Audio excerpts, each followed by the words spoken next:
Welcome to Dave Talks Comics. I'm Dave. This is my podcast where I talk about comic books, cartoons, and comic book conventions. And this is episode 170. All past episodes can be streamed or downloaded from the program's website, davetalkscomics.com. In addition to the program's website, this podcast can also be found on iTunes, Stitcher, and I have a page on Facebook, but the podcast can't really be downloaded or streamed from there. You can find my notes and what I've read at davetalkscomics.net. I'm going to be talking about some comic books I read. Well, actually, no. I'm going to be talking about some comic books that I bought this time around. And I don't think there's going to be any real spoilers, but I can't promise that there won't be any spoilers. Maybe there will be. But as always, these aren't very new or recent books that I bought. I think most of them are from the 70s or 80s. Yeah, I think everything I bought today was from the 70s or 80s.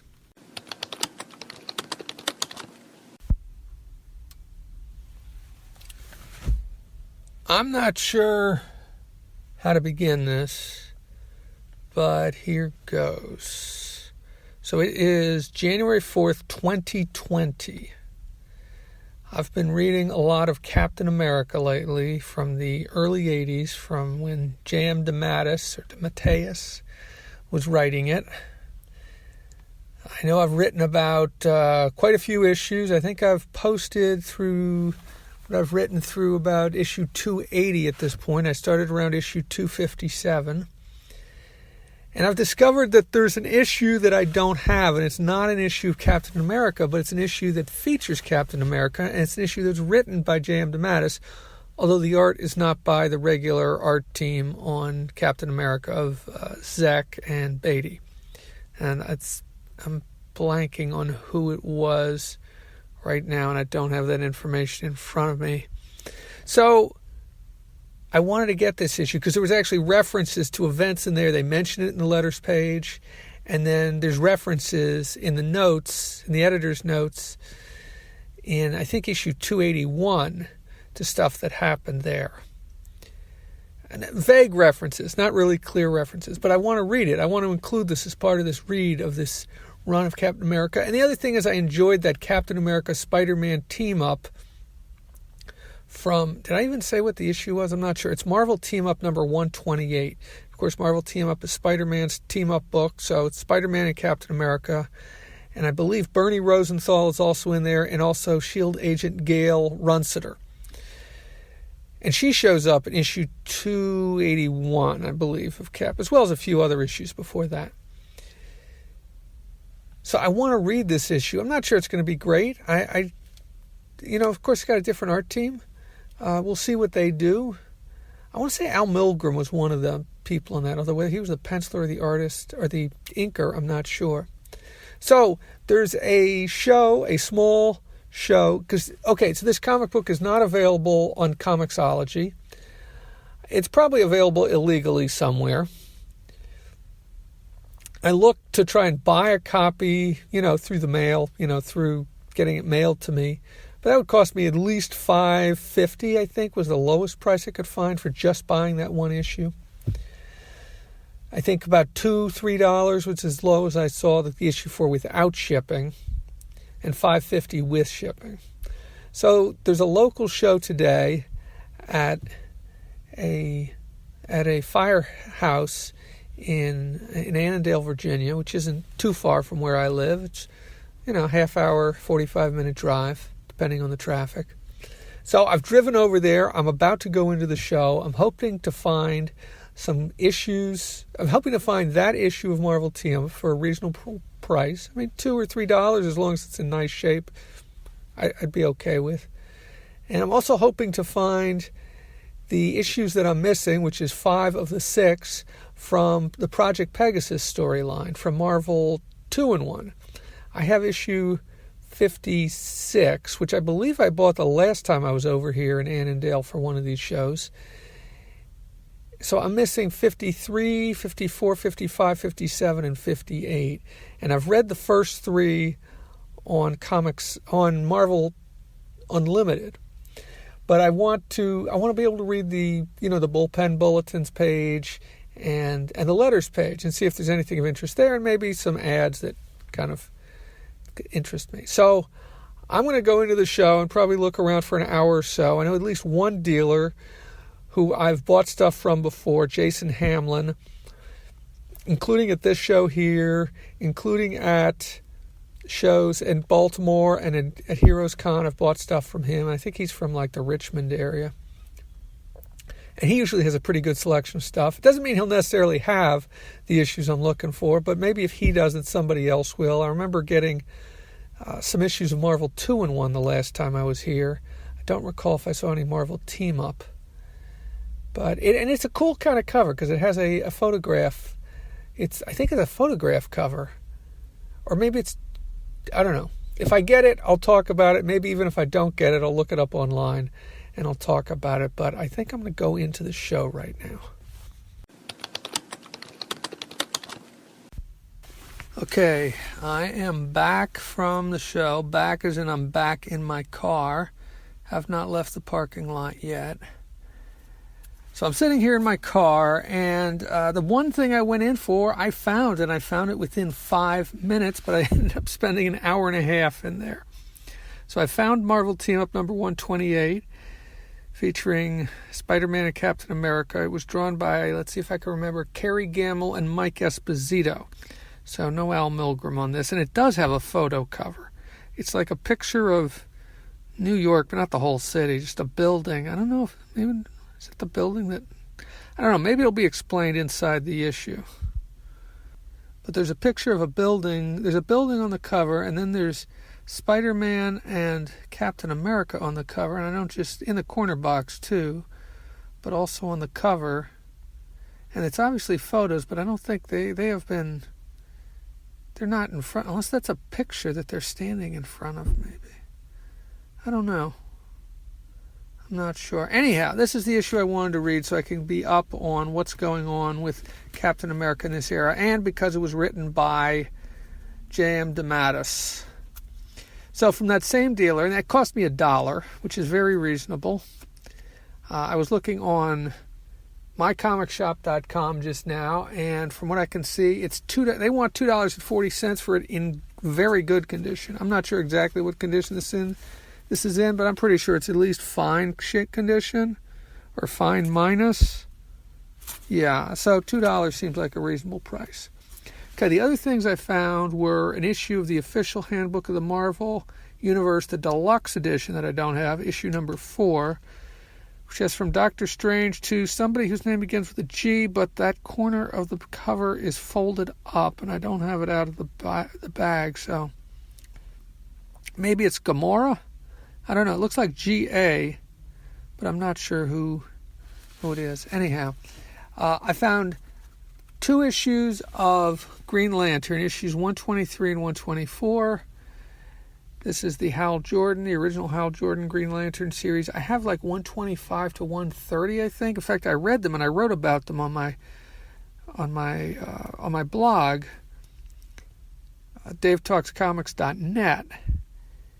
Or actually, it's called Dave Talks Comics Notes, but DaveTalksComics.net is also a way to get there. So I didn't have these 2, and 123 is the first issue where he reverted to being solo. In other words, it wasn't Green Lantern and Green Arrow. And that one has a beautiful cover by Gil Kane. And then Sinestro shows up, and Sinestro was in the 125. So I guess this kind of picks up the story. And Sinestro's laughing, "Your women, Green Lantern, are now mine, and we'll all gladly watch you die. Ha ha ha. The secret of Sinestro." So that kind of helps to expand out the run of Green Lantern that I have from that era. Oh, okay. And then the last thing I got from that dealer for $1 also was an issue of Secret Origins number 32. Which features the secret origin of the Justice League. Now, this is a series that I'm trying to get. I'd like to have a complete run of it. There's 50 regular issues plus, there's 50 regular issues plus, I think, 3 annuals and 1 special or something like that. And I have the special. So I picked up that from that deal. And then I walked around for a while. I stopped by Jason Hamlin's table. He was busy talking to other people, so I didn't chat with him. He didn't have a whole lot that was deeply discounted, or that was, like in the $1 to $2 range. In fact, he didn't have anything, I think, that was under $2. I looked through all his $2 comics. Nothing really jumped out at me. So I kept walking around, and there was a dealer who had 50-cent boxes, and I looked through them. I was hoping I could find those issues from the Project Pegasus story, the Marvel 2-in-1 issues, but I didn't find anything in that department. I don't think he had anything. I found a little bit of Marvel 2-in-1 elsewhere, but not issues that I was interested in. But what he did have, this dealer, and I think I got some issues of Question from this guy years ago. The Question by Dennis Cohen and who's the other guy? The writer, Denny O'Neil and Dennis Cohen, yes. So what he did have this time that I picked up a huge number, well, he had considerably more than I ended up buying, but I picked up several issues of Secret Origins. So in addition to the one I got at the other table for $1, I picked up a bunch. Now these were all 32 cents. These were all 50 cents each. So let's see, I got issues 31, 46, 47, 49, number 6, number 2, number 50, and annual number 1. I believe that's 8 issues. So let me just go through these in chronological order. So let's see, number 2 is the Blue Beetle, and it's both incarnations of the Blue Beetle, both the silver. Actually, there was 3 blue. Oh no, there was only 2 at this point. Yeah, there was 2 Blue Beetles at this point, because the third one would be Jaime Reyes. Yeah. Okay, so this is Dan Garrett and Ted Kord versions of the Blue Beetle. And I kind of got interested in this from watching, there was an episode of Batman Brave and the Bold where they kind of dug into the past of the Blue Beetle. And I thought that was kind of interesting. And I think I wrote some notes up about it, and because I was kind of interested in his... I'd like to read that early story of the Blue Beetle, that first story, because his uncle Jarvis Kord is in that episode. I thought it was a really cool episode. I'm not a big fan of Batman Brave and the Bold, the cartoon, but I did like that episode, what it did. So that's number 2. Let's see, now going in chronological order, I don't have numbers 3 or 4, and I don't think I saw them there, but what I did pick up was number 6, which has Halo and Batman, the Golden Age Batman. Oh, with art by Rogers and Austin, Marshall Rogers and Terry Austin, who also did that classic Batman run that I read, which was reprinted in Shadow of the Batman, which was a 5-issue miniseries back in the early 80s. And I believe there's notes about that. I think there are notes about that. Yeah, I think I actually took those notes before I started keeping that blog, but I did have them in a notebook, and so I transcribed them. So they may not be the best of notes, but notes they are. Okay, so that was number 6. So let's see, the next thing, as far as the regular issues go, would be number 31, which is the Secret Origin of the Justice Society of America. So I bought both the issues featuring the Justice Society and the Justice League. Let's see, what else did I get? Number 46. Wait a minute. Oh, no, that's the annual. Number 46. Now, this is one I was interested in a while back, which has... What is this? It's got the floor plans for... Let's see, now these are not in bags and backings. What does this say on the cover? From the desk of the Justice League of America. It looks like it's the secret origins of the headquarters of the Justice League, the New Titans, which I guess is how they were known at that point, and the Legion of Superheroes. Cool, because I remember, I think it was in the Legion of Superheroes annual number 1, they had a schematic of the Legion headquarters. But I think somehow that led me to this, or maybe I was just interested in Secret Origins, and that kind of got my interest piqued in this. So, and these are not in perfect shape, but I only paid 50 cents a piece for them. So then we got number 47, which has some more Legion of Superheroes content, in that it has, let's see, Chemical King, who I believe is a bad guy, because usually the ones that have King or Lord in their names are bad guys. In other words, members of the Legion of Supervillains? Something like that. So you've got Chemical King, Pharaoh Lad, and Karate Kid, who I believe was still dead. Is he still dead? I know he was killed in that fight with Nemesis Lad, I think it was. Or Nemesis Kid? I think it was Nemesis Kid, yeah. Back in the beginning of the 1984 Legion of Superhero series, the Baxter series.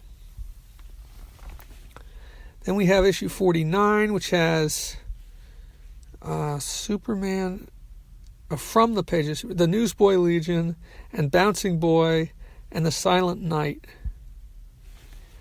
And then issue 50, which looks like it might be Dolphin. This can't be the Flash. I'm not sure who's in this issue. I wonder if it says on the first couple pages. Batman and Robin, Flash of Two Worlds, Johnny Thunder, Dolphin, Black Canary, and Space Museum. Interesting. Okay, so this is like a double-sized, well, it's more like a quadruple-sized issue. It's a 96-page final issue. Cover price was $3.95, and I got it for just $1. What a bargain. So it's got 6 different stories in here. One of these days, I might actually start to work my way through Secret Origins. Okay, and then the last issue of Secret Origins I got, so I think I got 9 issues altogether today, is annual number 1. And this is one I've wanted for a while. It says the Secret Origin of the Doom Patrol. Both the original Doom Patrol and the newer Doom Patrol. And I believe at least one of these stories is drawn by John Byrne. I think it's the original Doom Patrol, who of course later did a series of the Doom Patrol. It only ran for about less than 20 issues, I think. So, and I don't think I've ever read any of the... I have the complete Doom Patrol in the Silver Age Doom Patrol, all 5 volumes of the archives, and I've read them all. There are some notes on some of them. I did an episode on one of them, maybe 2 of them. And there was parts of it that I really liked. Parts of it were kind of okay. But it's, it's kind of like a precursor to the Teen Titans in a way.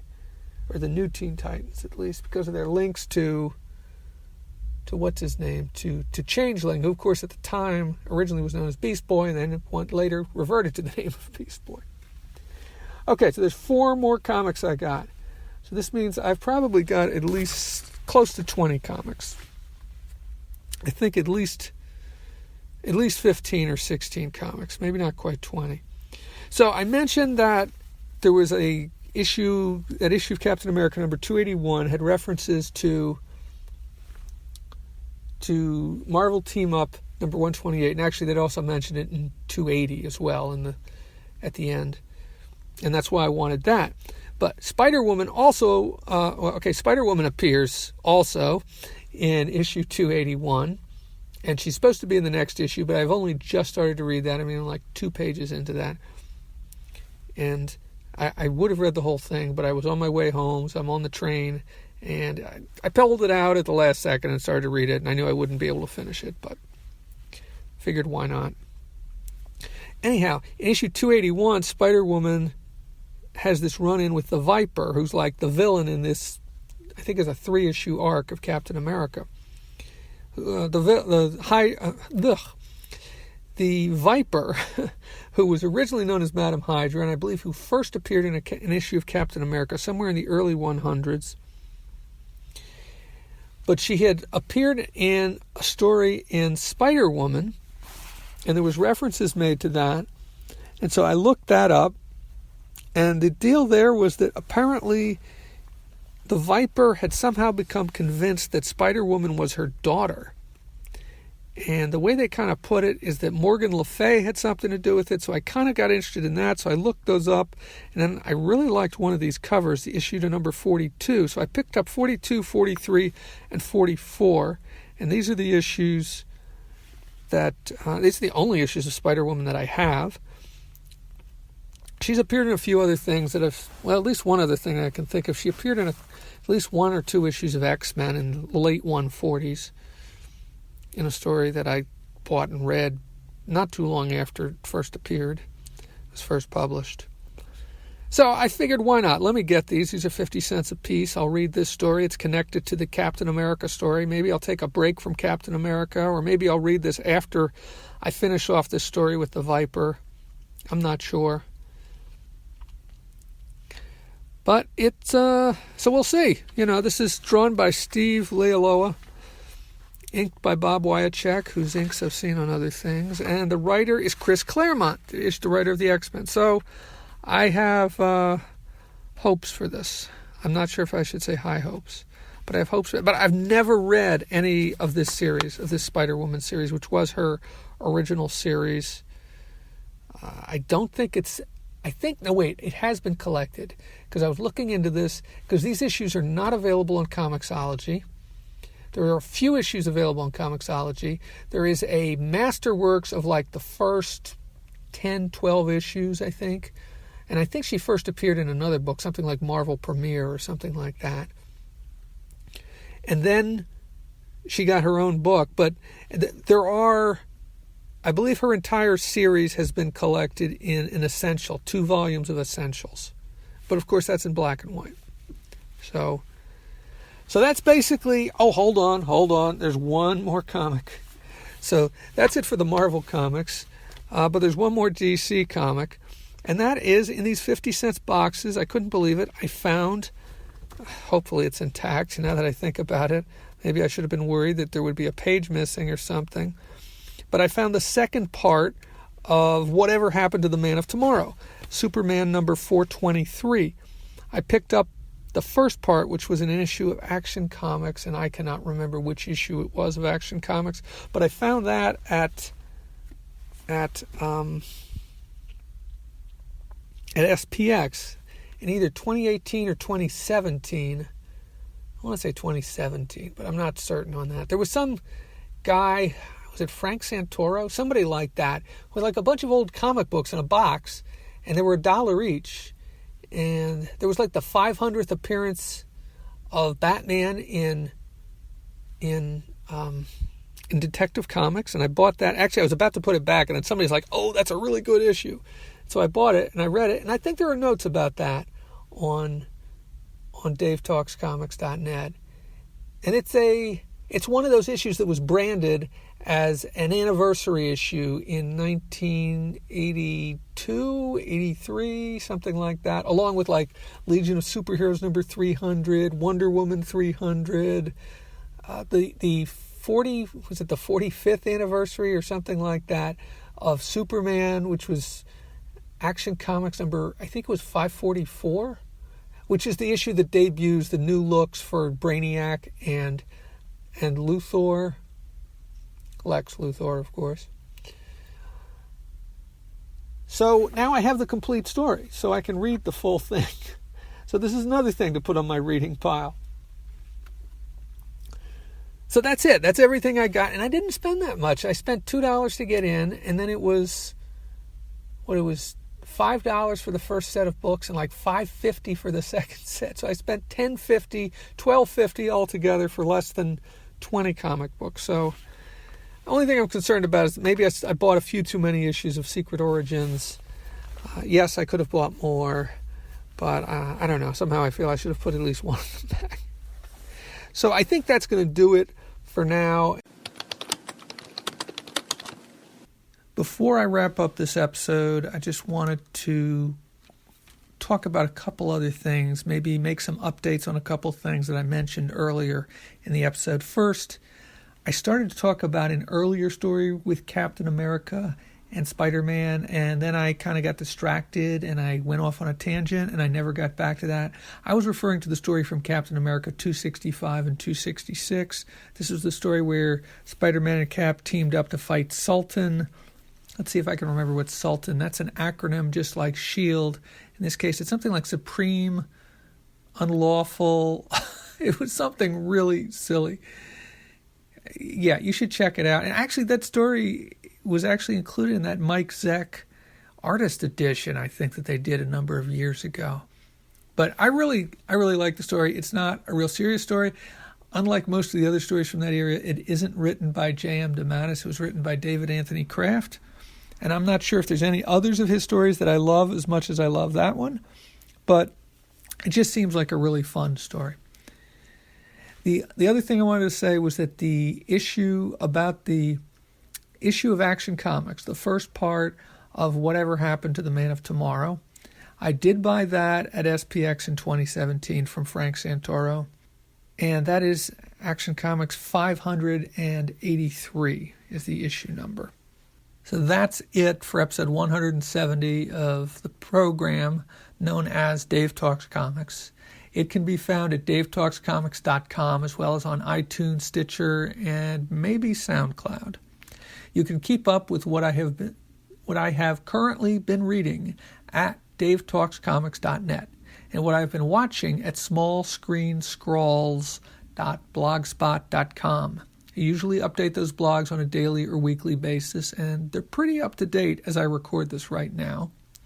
Links to Small Screen Scrolls can be found at davetalkscomics.com or davetalkscomics.net under the Other Blogs header on the right-hand side of the page. .com for the cast, .net for the notes. If you have comments or questions, I can be reached at davetalkscomics@gmail.com, on Twitter at davetalkscomics, or leave a comment on my website. I'm Dave. Thank you for listening.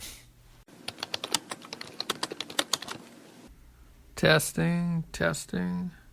Yep, it's working. Okay, cool.